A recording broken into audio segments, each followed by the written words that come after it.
Mesdames, Messieurs, c'est un plaisir de vous retrouver. Voici les titres du journal.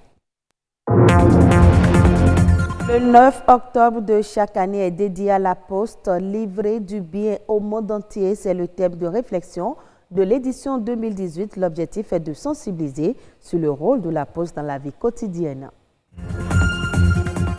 Au niveau national, la Poste du Bénin se conforme aux défis actuels. Il dispose d'un centre de courrier hybride. Estelle Pazou nous amène à sa découverte. Le gaz à effet de serre, principal ennemi du climat en débat, le temps d'une région sous-régionale à Cotonou, des experts réfléchissent sur la riposte.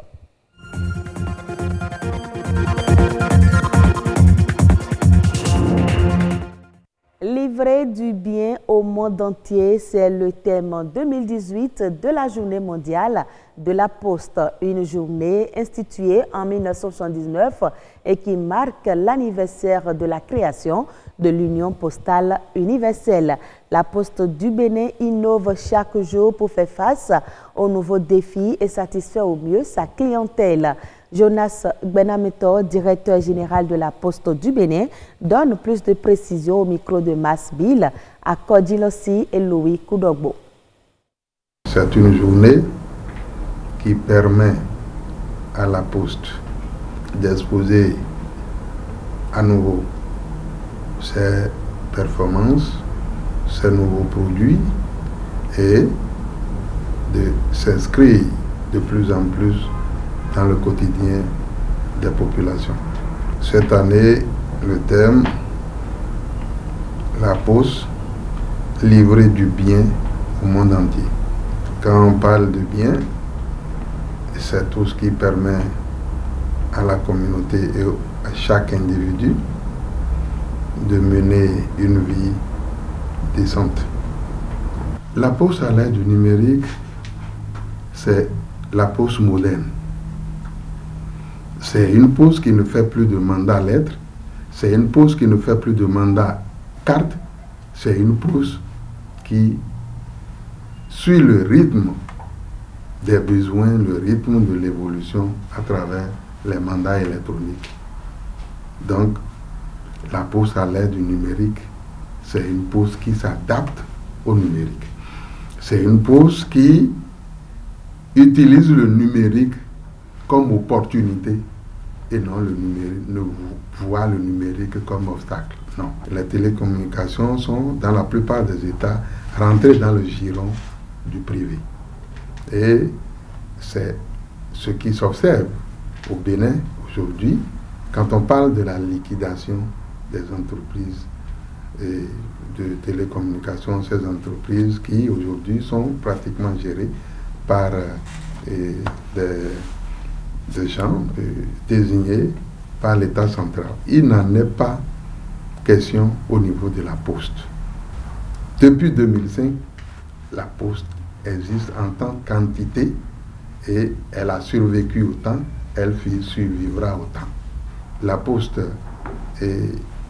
existait avant ces entreprises, elle continue d'exister et elle existera toujours.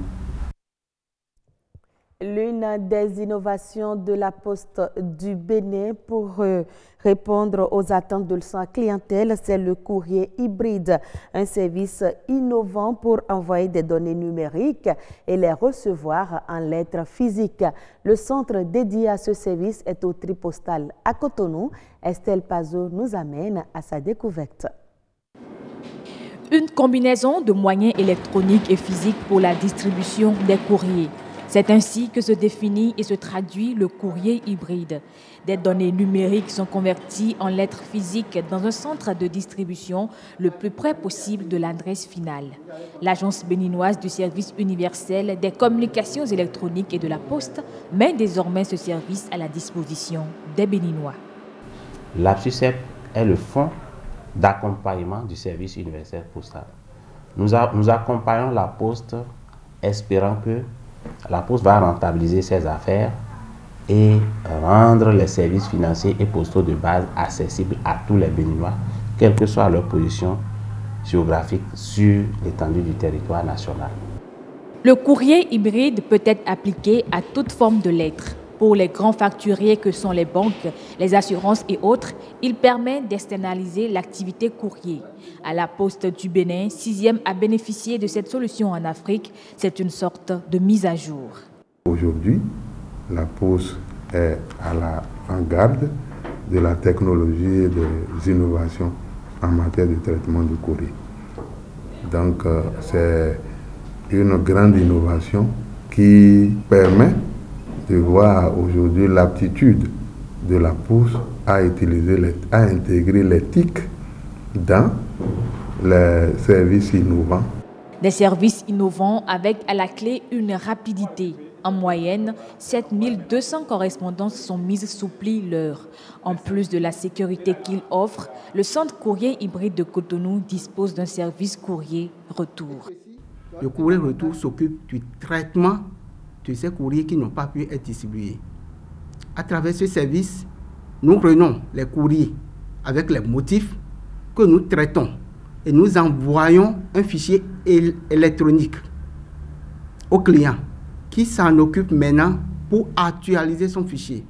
Et ce faisant, les fois à venir, le client n'aura plus à nous envoyer le même fichier avec les erreurs. L'autre défi que la Poste doit relever à travers ce centre, c'est la mise en place d'un modèle de gestion performant et efficace.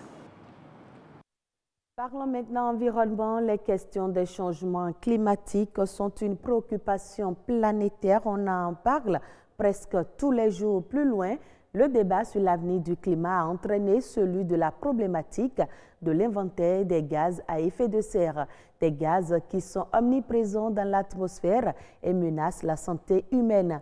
Que signifie gaz à effet de serre? Quels sont les impacts de ces gaz sur l'environnement et la biodiversité? Deux experts en climat nous édifient dans ce reportage signé Patrick Adjagbodjo. Pas un seul jour sans que l'eau que nous buvons, l'air que nous respirons et l'environnement dans lequel nous vivons ne subissent les impacts négatifs des gaz à effet de serre que nous produisons au quotidien.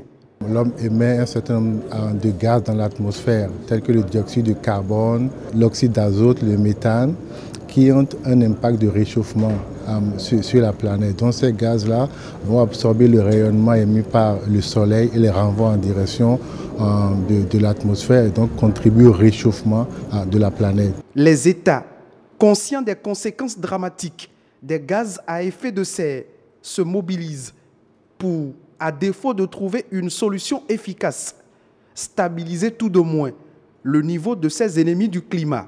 C'est important pour nous de connaître comment est-ce que le Bénin émet ces gaz-là, pas le Bénin seul, c'est tous les pays du monde que nous connaissons, ce qui se passe chez nous, afin de mieux contribuer à réduire ces gaz-là au niveau mondial.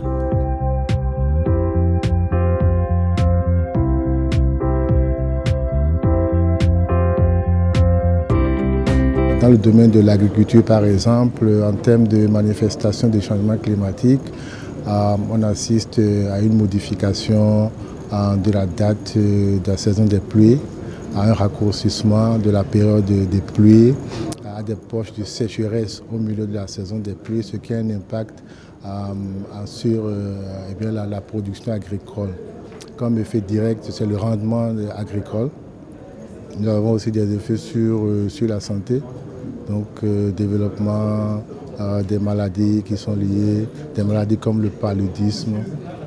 Autre effet, c'est l'élévation du niveau de la mer, donc qui entraîne des inondations, etc. Donc il y a pas mal d'effets négatifs qui sont dus à l'accumulation de ces gaz-là dans l'atmosphère.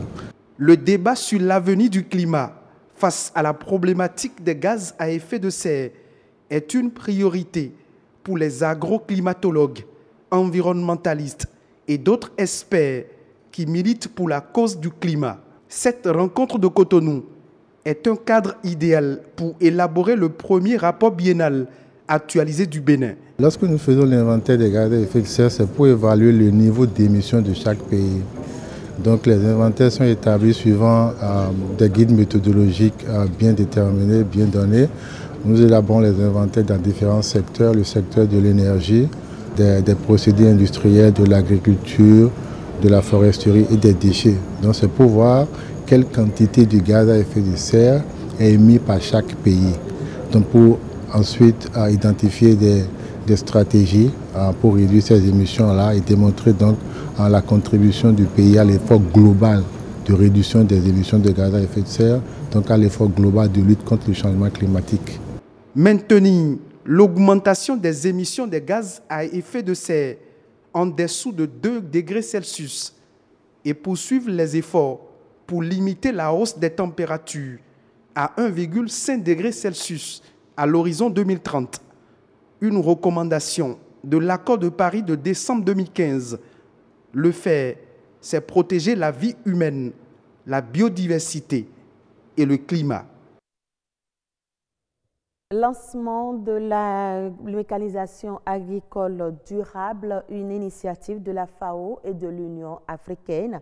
C'est une feuille de route qui renseigne les dirigeants du continent sur 10 principaux points clés à aborder dans le cadre d'une mécanisation durable. D'après la FAO et l'Union africaine, la mécanisation agricole reste cruciale pour le continent africain dont la productivité reste en deçà des performances mondiales malgré ses potentialités. Si l'on exclut l'Afrique du Sud, 80% des terres cultivées sur le continent sont préparées à l'aide d'outils manuels, tandis que 15% sont travaillés avec les animaux de trait et 5% avec des tracteurs contre 60% en Asie. Rappelons que l'agriculture contribue pour 21% du PIB africain et fournit des moyens de subsistance pour 60% de la population africaine. Le projet de budget de la République du Congo pour l'année 2019 s'élève en recettes et en dépenses à près de 2400 milliards de francs CFA. Ce budget sera exécuté via une politique rigoureuse axée sur la sécurisation optimale des ressources publiques.